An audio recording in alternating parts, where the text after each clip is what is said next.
పూర్వం అవంతి అనే నగరం ఉండేది. ఆ నగరంలో ధర్మయ్య, శ్యామల అనే దంపతులున్నారు. ఈ ధర్మయ్య వడ్రంగి పని చేసుకుంటూ జీవితం గడిపేవాడు. ఆ దంపతులకు 3 కుమార్తెలు. ఒక సంవత్సరం కరువు కాటకాలు వచ్చి ధర్మయ్యకు పని దొరకక ఇల్లు గడవటానికి చాలా కష్టపడ్డాడు. ఆ తరువాతి సంవత్సరం కూడా కరువుతో దేశమంతా అల్లాడిపోయింది. ప్రజలందరూ తిండి గింజలు దొరకక నానా ఇబ్బంది పడ్డారు. ఇక ఈ ధర్మయ్య పరిస్థితి మరీ దారుణంగా ఉంది. తినడానికి 2 పూటల భోజనం కూడా సరిగ్గా దొరకక మరమరాలు తింటూ కాలం గడుపుతున్నారు. కాని ఆ దంపతులిద్దరూ ఇంత కష్టకాలం వచ్చినా కూడా భగవంతుణ్ణి మాత్రం మరవలేదు. వారింట్లో తరతరాల నుండి వస్తున్న శ్రీ లక్ష్మీనారాయణుల విగ్రహం ఒకటి ఉంది. ఆ విగ్రహాన్ని రోజూ కూడా భక్తి శ్రద్ధలతో పూజించేవారు. రోజు ఏదో ఒక పదార్థం తప్పక నైవేద్యం పెట్టేవారు. అయితే 2 సంవత్సరాల నుండి కరువు వల్ల ఇంట్లో ఏ ధాన్యము లేక ఇంటి ఆవరణలోని తులసి మొక్క నుండి ఒక దళాన్ని శ్రీ లక్ష్మీనారాయణులకు భక్తితో కన్నులకి అద్దుకొని అదే నైవేద్యంగా పెట్టేవారు.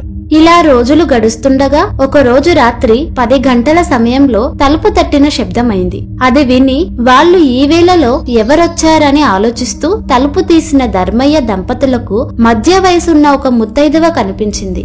ఆమెలో ఏదో దివ్య తేజస్సు వారికి కనిపించింది. ఇంత రాత్రి వేళ ఇలా ఒంటరిగా వచ్చిన ఈమె ఎవరై ఉంటుందా అని తలుస్తుండగా ఆమె వీరితో, నాయనా, నేను పొరుగు ఊరి నుండి మా ఊరు వెళుతూ దారి తప్పి ఇటుగా వచ్చాను. రాత్రి కావడంతో దారి సరిగ్గా తెలియడం లేదు. ఈ రాత్రి మీ ఇంట్లోనే విశ్రాంతి తీసుకుని తిరిగి ఉదయాన్నే వెళ్లిపోతాను అంటుంది. అప్పుడు ఆ దంపతులిద్దరూ ఆమెని లోపలికి రమ్మని ఆహ్వానించారు. ఇక అతిథి భగవంతుడితో సమానం అంటారు కదా, కాని ఆమెకివ్వడానికి ఇంట్లో ఏమీ కనిపించలేదు. కాసిన్ని మంచినీళ్లు మాత్రమే ఆమెకు వీళ్ళిచ్చారు. ఇంట్లో పడుకోవడానికి ఒకే ఒక చాప మాత్రమే ఉంది. ఆ చాపనే ఆ అతిథికి ఇచ్చారు. ఆ రాత్రి ఆమె ఆ చాపపైనే నిద్రపోయింది. తెల్లవారగానే లేచి తిరిగి వెళ్లడానికి సిద్ధమైంది. అప్పుడు ఆ దంపతులు ఆమెతో ఇలా అన్నారు, తల్లి, నీవు తేజస్సులో సాక్షాత్తు జగన్మాత శ్రీ మహాలక్ష్మిలా ఉన్నావు. నిన్ను ఒట్టి చేతులతో పంపుతున్నందుకు నాకెంతో బాధగా ఉంది అని అన్నారు. అప్పుడు ఆమె, మీరు బాధపడకండి, మీ ఇంట్లో నేను ఉండడానికి ఒప్పుకున్నారు, నాకదే చాలని చెప్పింది. అప్పుడు శ్యామలమ్మ ఆ ముత్తైదువుకి బొట్టు పెట్టి పంపింది. ఆమె వెళ్లిన తరువాత కాసేపటికి ఇంట్లో ఏదో చప్పుడు వినిపించింది. ఏమిటా అని ఇల్లంతా చూడగా శ్రీ లక్ష్మీనారాయణుల విగ్రహం వద్ద నుండి శబ్దం వస్తున్నట్టుగా వారు గమనించారు. అక్కడే కొన్ని బంగారు నాణెలు పడి ఉన్నాయి. అప్పుడు వారికి జరిగిందంతా అర్థమైంది. రాత్రి తమ ఇంటికి వచ్చింది మరెవరో కాదు, సాక్షాత్తు జగన్మాత శ్రీ మహాలక్ష్మియే. ఆ తల్లికి తామేమీ ఇవ్వలేకపోయామే, కనీసం తగిన వసతి కూడా కల్పించలేకపోయామే అని బాధపడ్డారు. ఆ తల్లిని అనేక విధాలా స్తుతించారు. శ్రీ మహాలక్ష్మి అనుగ్రహం కలిగిన ఆ కుటుంబం ఆ ధనంతో పిల్లల పెళ్లిళ్లు ఘనంగా జరిపించారు. జీవించినంత కాలం సుఖంగా జీవించి ఎన్నో సత్కార్యాలు చేసి చివరికి ముక్తిని పొందారు. ఇది అమ్మవారు శ్రీ మహాలక్ష్మి చేసిన లీలా వినోదం. శ్రీ లక్ష్మీ కటాక్షం ఉన్నవారికి సర్వ సౌభాగ్యాలు సమకూరుతాయి. దేనికి లోటు లేకుండా జీవితమంతా ఆనందంగా గడుస్తుంది. శ్రీ మహాలక్ష్మి కటాక్షం లేనివారు బానిసత్వం, దరిద్రం, అప్పులు, భార్యా వియోగం, ముసలితనం, అనారోగ్యం, చెడ్డ పిల్లలు పుట్టడం, అనేక రకాలుగా అష్ట కష్టాల పాలవుతారు. సర్వమంగళ ప్రదాయిని అయిన జగన్మాత శ్రీ మహాలక్ష్మిని ఆరాధించిన వారికి పుత్రులు, మిత్రులు, బంధువులు, ఆరోగ్యం, ధనం, ధాన్యం, వాహనం అనే అష్ట ఐశ్వర్యాలు లభిస్తాయి. ఇక శ్రీ లక్ష్మీ నారాయణులను ఎవరైతే ఎప్పుడూ మనసులో ప్రార్థిస్తూ ఉంటారో వారికి సర్వ సౌభాగ్యాలు కలుగుతాయి. వారికి ఎలాంటి ఆపదలు దరి చేరవు. శ్రీ లక్ష్మీ నారాయణులది అన్యోన్యమైన జంట. మత్స్యావతారంలో శ్రీ లక్ష్మిగాను, కూర్మావతారంలో కూర్మావతిగాను, నరసింహావతారంలో శ్రీ మహాలక్ష్మిగాను, వరాహ అవతారంలో భూలక్ష్మిగాను, శ్రీ రామావతారంలో సీతగాను, శ్రీ కృష్ణావతారంలో రుక్మిణిగాను ఆ మహాలక్ష్మి తన భర్త అయిన శ్రీమన్నారాయణుల వారితో కలిసి అవతరించింది. శ్రీ లక్ష్మీ నారాయణుల అన్యోన్యత, ఆప్యాయత లోకంలోని దంపతులందరికీ ఒక ఆదర్శం. మహాలక్ష్మీదేవి చాలా కరుణ, దయతో నిండి ఉంటుంది. కాబట్టే తనను కొలుచుకున్న భక్తులకి ఎలాంటి కష్టం రాకుండా తను వెన్నంటే ఉంటుంది. అందుకే ధర్మయ్య శ్యామలాదేవి కష్టాలు చూడలేక రాత్రి సమయంలో వారింటికి వెళ్లి ఆతిథ్యం స్వీకరించి వారి కష్టాలన్నీ తొలగించింది. కేవలం ధర్మయ్య మాత్రమే కాదు, అమ్మవారి లీలలు ఎన్నో ఉన్నాయి. ఎంతో మందికి అమ్మ కరుణించింది. దీనికి ఉదాహరణగా ఒక కథ ఉంది. అదేంటో ఇప్పుడు తెలుసుకుందాం. పూర్వం రామాపురం అనే గ్రామంలో కృష్ణ శర్మ అనే మహాపండితుడు ఉండేవాడు. అతడు బ్రాహ్మణ వృత్తి నిర్వర్తిస్తూ ప్రతి నెల ఊరి దేవాలయంలో కళ్యాణోత్సవం జరిపించేవాడు. ఊరి వారు ఇచ్చే కట్న కానుకలతో జీవితం సాఫీగా గడిచిపోతుంది. అయితే కృష్ణ శర్మ ప్రతి రోజు ఉదయం 2 గంటల సేపు ఎన్నో స్తోత్రాలు చదివేవాడు. శ్రీ లక్ష్మీనారాయణులను నిత్యం శ్రద్ధతో అర్చించేవాడు. అతనికి 2 కుమార్తెలు. వారి పేర్లు విజయ, వనజ. కొంతకాలానికి విజయకు వివాహ వయసు వచ్చి వరుడు కోసం ప్రయత్నం మొదలు పెట్టారు. కానీ ఎంత ప్రయత్నించినా వారికి మంచి సంబంధం దొరకడం కష్టమైంది. ఇలా ఉండగా ఒకనాడు కృష్ణ శర్మ గుడికి వెళ్లి తిరిగి ఇంటికి వస్తుండగా కాలుకి రాయి తగిలి కింద పడడంతో కాలు విరిగింది. వైద్యులు కనీసం 6 నెలల విశ్రాంతి తీసుకోవాలని, మంచం దిగరాదని చెప్పారు. ఒక పక్కన కుమార్తె వివాహం కాలేదన్న బాధతో ఉన్న కృష్ణ శర్మకు అనుకోని కష్టం ఎదురైంది. అంతేకాక ఏకంగా 6 నెలలు ఏ కార్యక్రమాలకు వెళ్లకపోతే ఇల్లెలా గడుస్తుందన్న విచారం పట్టుకుంది. అయినా చేసేదేమున్నది, ఇదంతా పూర్వజన్మ ప్రారబ్ధం అని అనుకున్నాడు. అలా 2 నెలలు గడిచాయి. ఈ 2 నెలలు ఎటు వెళ్లకపోయేసరికి తాను కూడబెట్టుకున్న సొమ్ములో చాలా భాగం ఖర్చయిపోయింది. ఇక మిగిలిన సొమ్ముతో ఎన్ని రోజులు గడిచేలా లేదు. ఒక రోజున సాయంత్రం వెంకటాపురం నుండి వెంకటశెట్టి అనే వర్తకుడు వచ్చి తన ఇంటిలో బారసాల కార్యక్రమం ఉందని, ఎలాగైనా కృష్ణ శర్మనే ఆ కార్యక్రమం జరిపించాలని అన్నాడు. ఈ కృష్ణ శర్మకు వెళదామని అనిపించినా వైద్యుడు చెప్పిన మాటలు గుర్తుకు వచ్చాయి. తాను ఎటూ కదిలే పరిస్థితిలో లేనని వెంకటశెట్టితో చెప్పాడు. కానీ ఈ వెంకటశెట్టికి కృష్ణ శర్మపై ఎంతో నమ్మకం. తన ఇంట్లో జరిగే బారసాలకి కృష్ణ శర్మనే రావాలని అంటాడు. అంతేకాక ఇంటి వద్దకు బండి పంపుతానని, ఏ మాత్రం శ్రమ పడకుండా వచ్చి ఆ శుభకార్యం నిర్వర్తించి తిరిగి రావచ్చన్నాడు. ఇక ఈ కృష్ణ శర్మకు ఇది బాగానే ఉందని అనిపించింది. ఇలా ఎంతకాలం మంచాన పడి ఉంటాను, కొంచెం లేచి తిరగడం ప్రారంభిస్తే కాని లాభం లేదని అనుకున్నాడు. వెంకటశెట్టికి నేను వస్తాను అని మాటిచ్చాడు. ఇక ఆ రోజు ఉదయాన్నే లేచి ఊరు బయలుదేరడానికి సిద్ధమయ్యాడు. వెంకటశెట్టి మాట ఇచ్చినట్టుగానే బండి పంపించాడు. కానీ బండి కొంచెం ఎత్తుగా ఉండడంతో ఈ కృష్ణ శర్మకు బండెక్కడం కష్టమైంది. ఇంటిలో నుంచి చెక్క బల్ల తెప్పించి ఆ బల్ల ఎక్కి జాగ్రత్తగా బండిపై కూర్చున్నాడు. నెమ్మదిగా తోలమని బండివాడికి చెప్పాడు. అలాగే నెమ్మదిగా కృష్ణ శర్మకు ఏ కష్టం తెలియకుండా జాగ్రత్తగా తీసుకువెళ్తున్నాడు ఆ బండివాడు.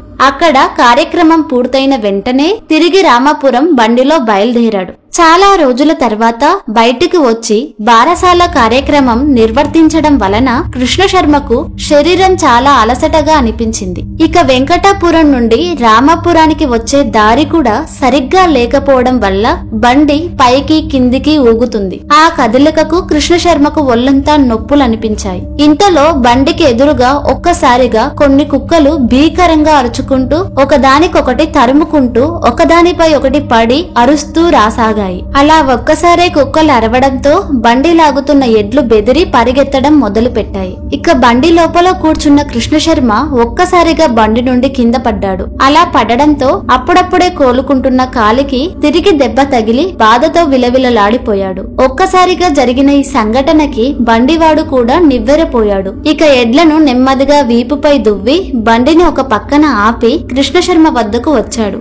విపరీతమైన నొప్పితో బాధపడుతున్న కృష్ణ శర్మను తిరిగి బండిలో కూర్చోబెట్టడానికి ప్రయత్నించాడు. కానీ కృష్ణ శర్మ ఎంతో నొప్పితో విలవిలలాడిపోతూ ఏ మాత్రం కదలలేని పరిస్థితిలో ఉన్నాడు. బండివాడికి ఏమీ పాలు పోవట్లేదు. ఇంతలో సన్నగా వానజల్లు ప్రారంభమైంది. కృష్ణ శర్మ బాధ వర్ణనాతీతం. అదృష్టం కొద్దీ అటుగా 2 రైతులు వచ్చారు. వారి సహాయంతో బండివాడు కృష్ణ శర్మను నెమ్మదిగా బండి లోపల కూర్చోబెట్టాడు. కృష్ణ శర్మ బాధలన్నీ వైకుంఠంలోని శ్రీ లక్ష్మీనారాయణులు గమనిస్తున్నారు. కృష్ణ శర్మ కష్టాలకు లక్ష్మీదేవి హృదయం ద్రవించిపోయింది. దానితో లక్ష్మీదేవి విష్ణుమూర్తితో, స్వామి, ఆ కృష్ణ శర్మ దీన పరిస్థితి చూస్తుంటే నాకెంతో బాధగా ఉంది. ఎందుకు ఎన్ని బాధలు పడుతున్నాడు? నిత్యం మనల్నే సేవిస్తున్నాడు కదా, ఇంకా ఎంతకాలం ఈ బాధలు? అతని పరిస్థితి చూస్తుంటే జాలేస్తుందని అంటుంది. అప్పుడు విష్ణువు తన ప్రియసఖితో ఇలా అన్నాడు. ఓ ప్రియసఖి, మానవులు తమ తమ పూర్వజన్మ పాప పుణ్యాల ఫలంగా సుఖ దుఃఖాలను అనుభవిస్తారు. పూర్వజన్మ కర్మఫలం పూర్తవ్వగానే కృష్ణ శర్మకు తప్పక మంచి రోజులు వస్తాయి.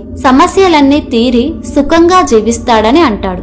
అప్పుడు ఆ లక్ష్మీదేవి, ఏ సుఖం స్వామి, కుమార్తెల వివాహం ఇంకా కాలేదు. వారికి యుక్త వయసు దాటిపోతున్నది. కాలి నొప్పి పూర్తిగా తగ్గక ముందే మళ్ళీ ఇప్పుడిలా జరిగింది. ఎప్పటికి పూర్తిగా కోలుకుంటాడో కదా అని అంటుంది. ఓ దేవి, త్వరలోనే అతని కష్టాలన్నీ తీరిపోగలవు. నీవు చింతించకు. నీ మనసు నాకు తెలుసు. నీ బిడ్డల బాధ నువ్వు చూడలేకపోతున్నావు. ఆ సంగతి నాకు తెలియనిది కాదు. కాని కృష్ణ శర్మ పూర్వజన్మ కర్మఫలం ఇంకా పూర్తి కాలేదు. కొన్ని రోజులలో ఇది పూర్తయి అతనికి మంచి రోజులు రానున్నాయి అని అంటాడు. ఇక కృష్ణ శర్మ బండిలో జాగ్రత్తగా కూర్చోబెట్టి ఆ బండివాడు అతనిని రామాపురం తీసుకుని వచ్చాడు. ఇంటి వద్ద జాగ్రత్తగా దింపాడు. జరిగినదంతా తెలుసుకుని కృష్ణ శర్మ భార్య, కుమార్తెలు ఎంతో బాధపడ్డారు. నిత్యం లక్ష్మీనారాయణులను కొలిచే తమ కుటుంబానికి ఈ కష్టాలేమిటి అని ఎంతో చింతించారు. ఆ తరువాత వైద్యుడు వచ్చి కృష్ణ శర్మకు పరీక్షించి కొద్ది కొద్దిగా కోలుకుంటున్న కాలు మరలా విరిగిందని, ఇంకా ఎటువంటి పరిస్థితులలోనూ ఇల్లు కదలవద్దని చెప్పి వెళ్లాడు.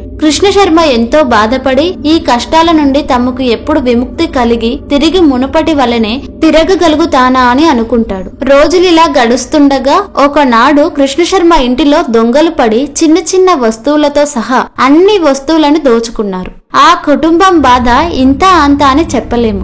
ఇదంతా గమనించిన శ్రీ మహాలక్ష్మి హృదయం బాధతో నిండిపోయింది. ఆ తల్లికి తన భక్తులంటే అంతటి ప్రేమ. కృష్ణ శర్మ కుటుంబం పడుతున్న బాధలు, కష్టాలు చూసి లక్ష్మీదేవి మళ్లీ బాధపడి వెంటనే విష్ణువుతో, ఇది చాలా అన్యాయం. మీరు ఆ కుటుంబంపై ఏమాత్రం కరుణ చూపడం లేదు. ఇక నేను ఏమాత్రం ఊరుకోను. మీరు రక్షించకపోతే నేనే వెళ్లి రక్షిస్తానని కోపంగా అంటుంది.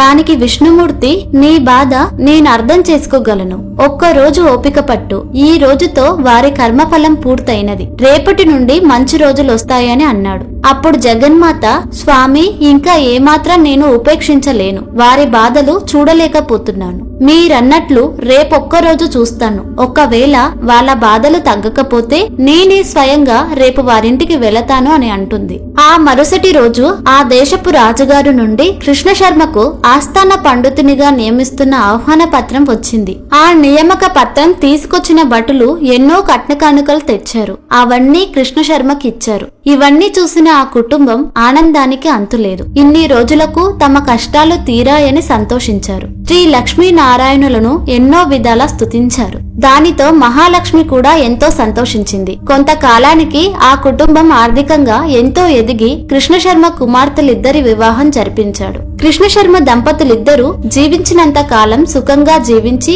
చివరన ముక్తి పొందారు. అయితే ఈ కథ శ్రీ మహాలక్ష్మి హృదయం ఎంతటి కరుణా కటాక్షలతో ఉందో తెలుపుతుంది. తన భక్తులు బాధపడుతుంటే చూడలేక తనకెంతో ఇష్టమైన విష్ణుమూర్తి మీద కూడా కోపం తెచ్చుకుంది. పరిస్థితి మితి మీరక ముందే అమ్మవారి కదిలి వచ్చే అంత కరుణా దయగల హృదయం శ్రీ మహాలక్ష్మి అమ్మవారిది. భక్తితో అమ్మవారిని కొలుచుకున్న వారికి అమ్మ కరుణించి లక్ష్మీ కటాక్షం సిద్ధిస్తుంది. ఈ వీడియో గనుక మీకు నచ్చితే లైక్ చేసి షేర్ చేయండి. ఇలాంటి మరిన్ని వీడియోస్ కోసం ఈ ఛానల్ ని సబ్స్క్రైబ్ చేసుకుని పక్కనే ఉన్న బెల్ ఐకాన్ ని క్లిక్ చేయండి. ధన్యవాదాలు.